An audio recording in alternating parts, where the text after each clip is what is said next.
Assalamualaikum warahmatullahi wabarakatuh. Perkenalkan, saya Suhaila Nuria Fahma dengan NIM 222410101053 dari Prodi Sistem Informasi mata kuliah Data Mining kelas B. Di sini saya akan menjelaskan mengenai LKM 4 dengan tema pembahasannya yaitu Decision Tree. Dan di sini ada langkah kerja sebanyak 3 buah soal percobaan. Yang pertama itu untuk melakukan tahapan klasifikasi menggunakan dataset wine dengan menghitung akurasinya berdasarkan confusion matrix dan classification report dengan persentase data testingnya ada yang 20%, 30%, dan 40%. Kemudian untuk nomor 2 dan nomor 3 itu sama, bedanya di nomor 2 ini menggunakan dataset stars, sedangkan di nomor 3 menggunakan dataset apa ya tadi satunya? Breast cancer. Jadi ada 3 nanti. Nah, untuk yang pertama ini langsung ke Google Colab-nya aja. Oke, yang pertama adalah mengolah data dari si wine-nya dulu. Nah, di sini sebelum kita melakukan klasifikasinya tadi, ada kan klasifikasi? Ya, betul. Klasifikasinya tadi itu kita melakukan tahapan yang pastinya pertama adalah import library yang akan kita gunakan dalam proses pengolahan data ini. Nah, di sini ada beberapa library yang akan digunakan. Ada import NumPy, jadi ada library NumPy, Pandas, sama sklearn, dan juga ada satu, tapi ini ada di bawah. Oh, ada Matplotlib juga. Ya, di situ. Nah, di sini NumPy itu dituliskan dalam bentuk NP. Jadi kalau mau menggunakan NumPy nanti cukup memanggil NP saja. Begitu juga untuk Pandas cukup mengetikkan PD dan sklearn-nya nanti itu bisa digunakan untuk beberapa importan yang ada di dalamnya atau cabangnya.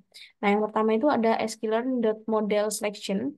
Dari sklearn.model selection ini diimport train test split yang mana library tersebut itu berfungsi untuk membagi data training dengan data testing. Jadi di split dibagi.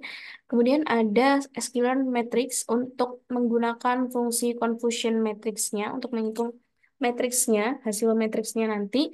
Dan ada fungsi decision tree classifier diimport dari sklearn.tree. Jadi ini nanti fungsinya juga dipakai untuk menghitung decision tree classifier-nya dan ada juga accuracy akurat akurat skornya dari sklearn.matrix. Ini digunakan untuk menghitung keakuratan dari setiap pengolahan datanya. Dan ada sklearn dataset. Nah, ini di sini karena ini wine ini harusnya nggak perlu sih. Jadi yang hanya diperlukan itu yang sklearn.datasets import load wine. Jadi yang dipakai untuk nomor 1 ini hanya yang load wine. Ini menggunakan data wine-nya. Kemudian ada form matplotlib import pypot splt ini berfungsi untuk menampilkan gambarannya nanti ada di bawah dan ada form sklearn import dataset. Jadi kita akan menggunakan dataset yang nomor 1 dan nomor 3 itu mengimport dari sklearn, sedangkan yang nomor 2 atau dataset stars itu dari file CSV yang dimiliki. Nah, kemudian setelah mengimport beberapa library yang dibutuhkan, selanjutnya adalah mengisi sebuah variabel dengan nama wine underscore data yang diisi dengan dataset yang telah diimpor, yaitu load wine.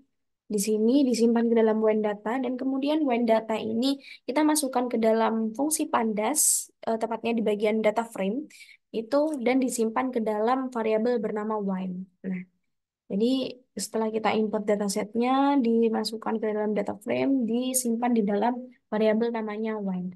Nah, kemudian di sini ada print features name atau kalau yang kita tahu itu seperti nama-nama dari featuresnya atau kolom-kolomnya. Kalau misalkan di outputkan nanti itu seperti ini.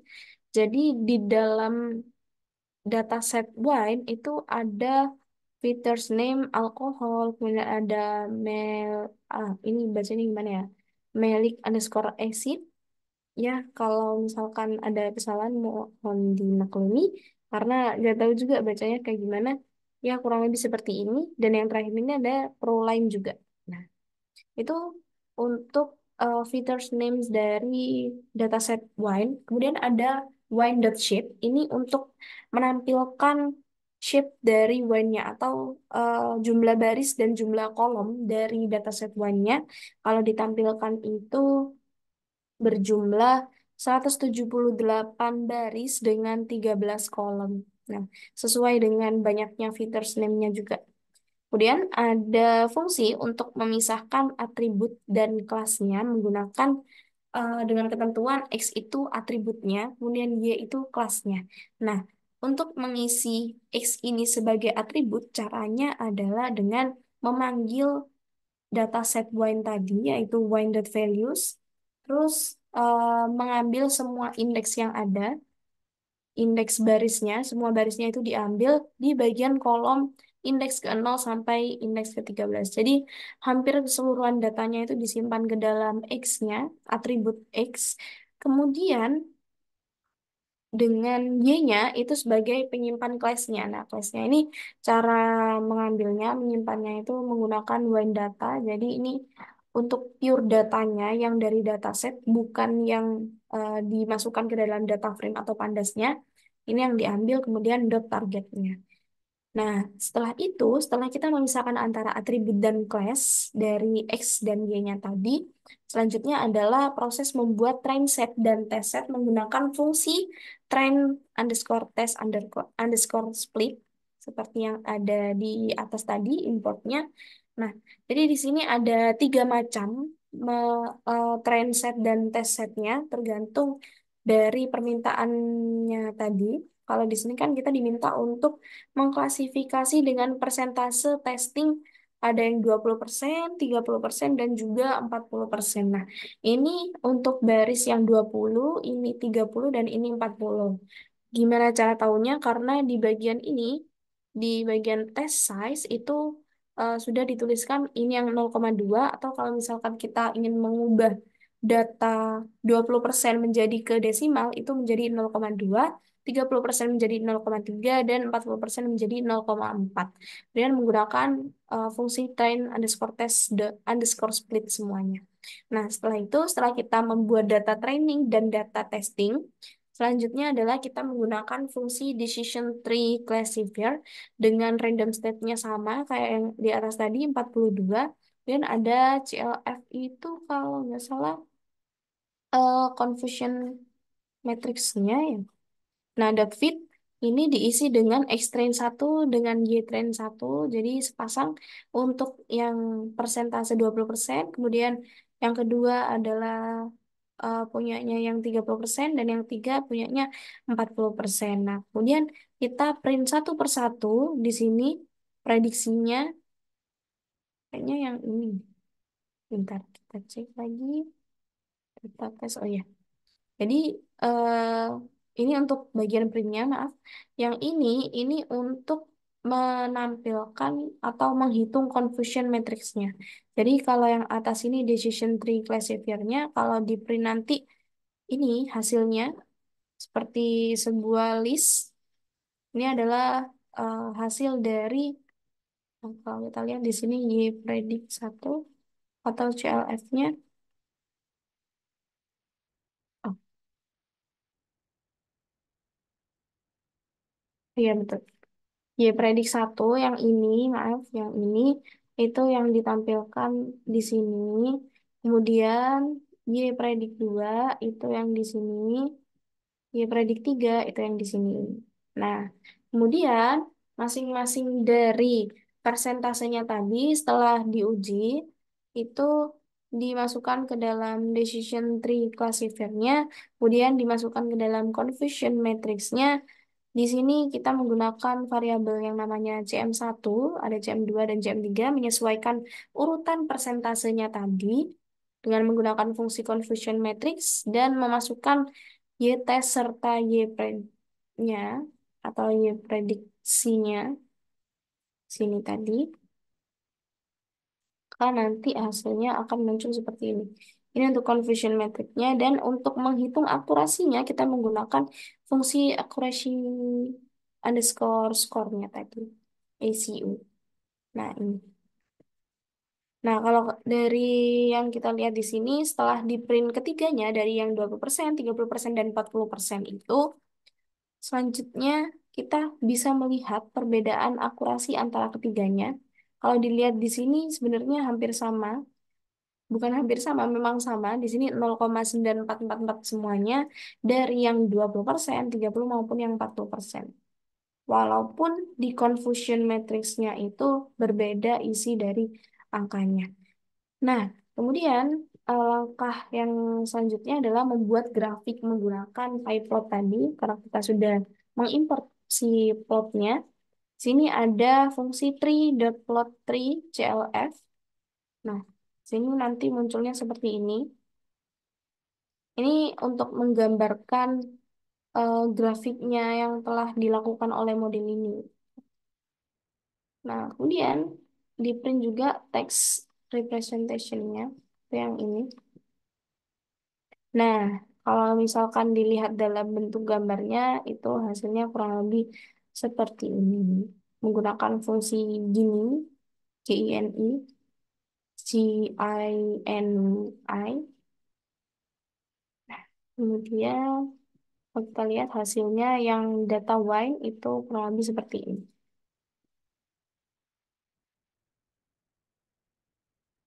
Nah, misalkan di sini dari X dengan indeks ke-9 itu kurang dari sama dengan 3,825.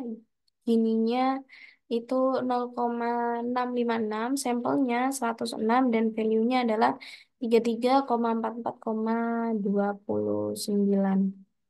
Ini diambil dari yang mana? Dari yang sini. Nah, kemudian bercabang sampai.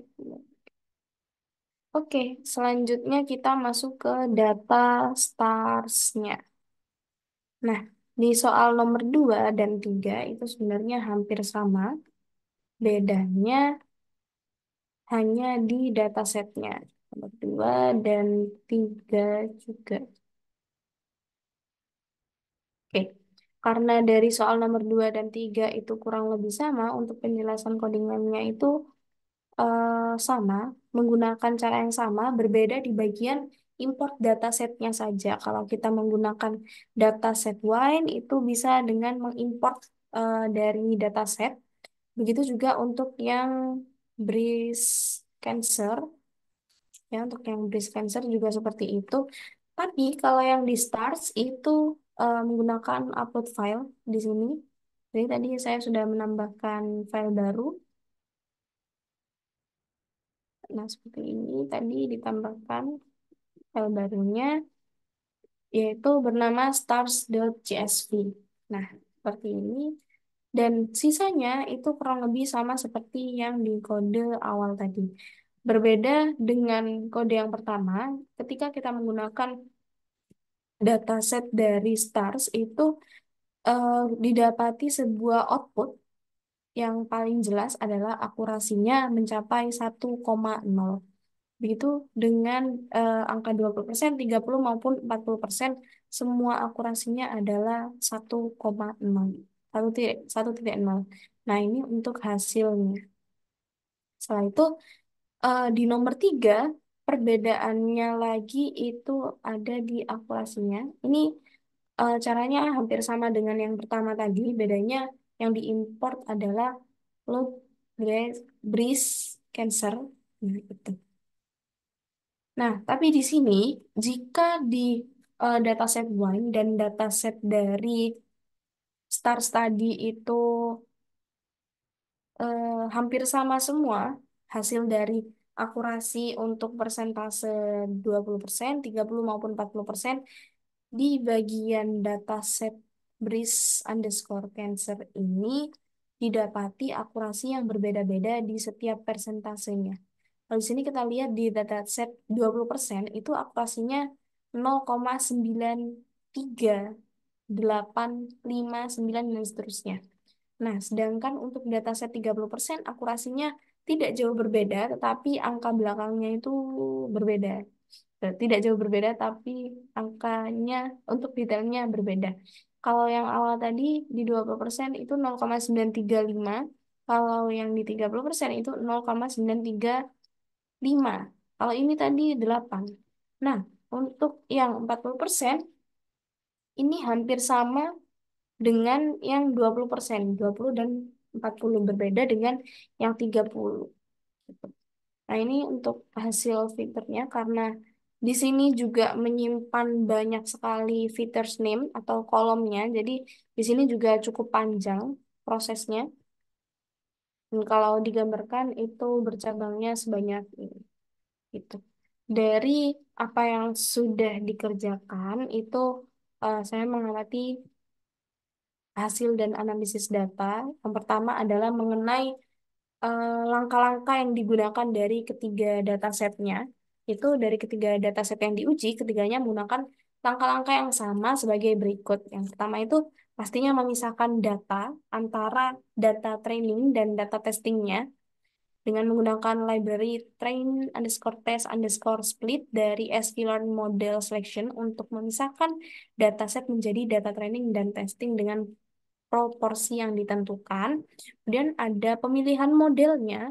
Jadi eh, tadi kan kita menggunakan model decision tree classifier. Jadi di sini itu langkah-langkahnya sama-sama menggunakan model ini DTC atau decision tree classifier untuk melakukan klasifikasi pada semua datasetnya. Kemudian ada pelatihan model. Jadi setelah kita memilih model mana yang ingin kita gunakan, selanjutnya adalah ada proses untuk pelatihan modelnya. Jadi model itu dilatih menggunakan data training dari setiap datasetnya.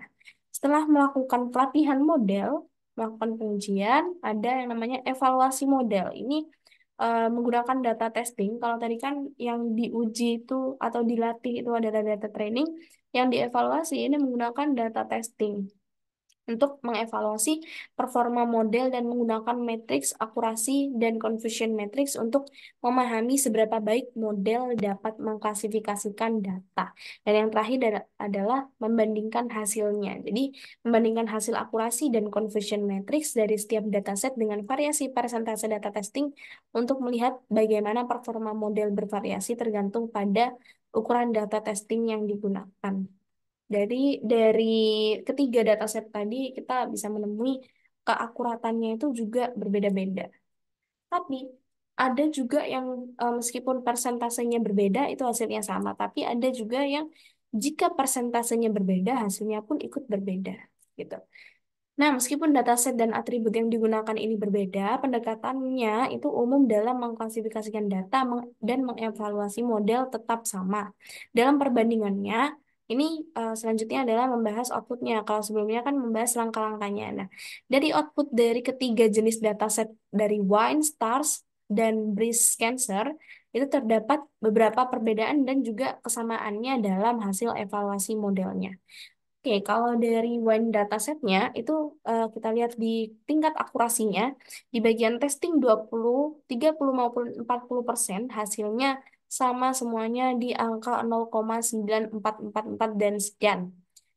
Kemudian confusion matrixnya itu beragam berdasarkan persentase dan testing, namun menunjukkan kinerja model yang cukup baik dalam mengklasifikasikan kelas-kelas pada dataset one-nya. Sedangkan yang kedua itu untuk stars datasetnya, ini untuk tingkat akurasinya itu berada di angka 1,0 atau 1,0 di semua testingnya. Itu untuk confusion matrixnya menunjukkan akurasi yang sempurna yaitu 1,0 pada semua persentase data testing yang menandakan model secara sempurna mengklasifikasikan semua kelas pada dataset stars. Jadi semakin angka itu mendekati angka 1,0 berarti angka itu berarti klasifikasi itu dapat dikatakan akurasinya sempurna. Tuh. Kemudian yang terakhir ada breast cancer dataset yang mana akurasinya ini cukup berbeda dari akurasi dari dataset yang sebelum-sebelumnya. Di breast cancer ini akurasi di testing 20% dan 40% itu sama, berada di angka 0,9386, sedangkan di 30% berada di angka 0,9357. Sebenarnya untuk 0,93-nya ini sama, tapi untuk angka yang di belakangnya itu cukup berbeda, sedikit berbeda. Tidak cukup juga. Confusion matrixnya itu menunjukkan akurasi yang tinggi dengan beberapa kesalahan dalam mengklasifikasikan sampel pada dataset breast cancer. Jadi, kemungkinan adanya perbedaan dari testing 20, 30, dan 40% itu hasilnya berbeda, ada beberapa kesalahan saat proses mengklasifikasinya. Nah, dari ketiganya itu ada kesamaan bahwa ketiga ketiga dataset ini menunjukkan tingkat akurasi yang tinggi, namun dengan variasi sedikit dalam persentase data testing. Kemudian untuk confusion matrixnya itu menunjukkan bahwa model secara keseluruhan mampu mengklasifikasikan kelas-kelasnya dengan baik. Nah, untuk perbedaannya, jika di dataset STARS itu menunjukkan akurasi sempurna di angka 1,0 pada semua persentase data testing, sementara dataset lainnya itu memiliki variasi akurat yang sedikit lebih rendah, masih berada di angka 0,9, jadi sedikit lebih rendah saja. Untuk dataset breast cancer memiliki tingkat akurasi yang sedikit lebih rendah dibandingkan dengan dataset lainnya, tetapi masih cukup tinggi. Jadi maksudnya kalau dataset lainnya itu memang ada di angka 1,0, ada juga yang di angka 0,94, tapi di dataset breast cancer ini adalah urutan yang paling bawah dari dataset-dataset lainnya. Tapi bawah pun bukan yang terlalu bawah, dia masih terbilang cukup sempurna atau cukup tinggi di angka 0,93 gitu. Nah, yang ketiga adalah confusion matrix pada dataset STARS menunjukkan kinerja yang sangat baik tanpa kesalahan klasifikasi dibuktikan dengan hasil keakuratannya di angka 1,0. Sementara pada dataset lainnya terdapat beberapa sampel yang salah diklasifikasikan. Jadi, untuk kesimpulannya dari perbandingan tiga jenis dataset, Wine, STARS maupun breast cancer dengan model klasifikasi yang sama, terdapat beberapa temuan yang dapat disimpulkan. Yang pertama yaitu model menunjukkan kinerja yang baik pada semua dataset dengan tingkat akurasi yang tinggi, meskipun sedikit bervariasi antar datasetnya. Kemudian dataset STARS bahkan menunjukkan akurasi sempurna pada semua percobaannya di angka 1,0. Dan yang kedua, meskipun tingkat akurasi tinggi, tetapi model masih melakukan kesalahan klasifikasi pada beberapa sampel. Jadi, hal ini bisa dibuktikan dengan adanya ketidaksempurnaan tidak akurat di angka 1,0, tapi hampir mendekati 1,0, yaitu di angka 0,9 sekian, terutama pada dataset wine dan breast cancer. Nah, terakhir, perbedaan dalam akurasi dan kinerja model antar dataset ini menunjukkan kompleksitas dan keunikan dari masalah klasifikasi yang dihadapi. Oleh karena itu, pemahaman mendalam tentang karakteristik dataset dan evaluasi model yang cermat sangat penting dalam memastikan keberhasilan penggunaan model klasifikasi dalam konteks yang tepat. Oke, sekian penjelasan dari saya mengenai materi Decision Tree di data mining LKM 4 ini. Sekian, terima kasih dan mohon maaf apabila ada kesalahan kata ataupun penyampaian yang kurang tepat. Assalamualaikum warahmatullahi wabarakatuh.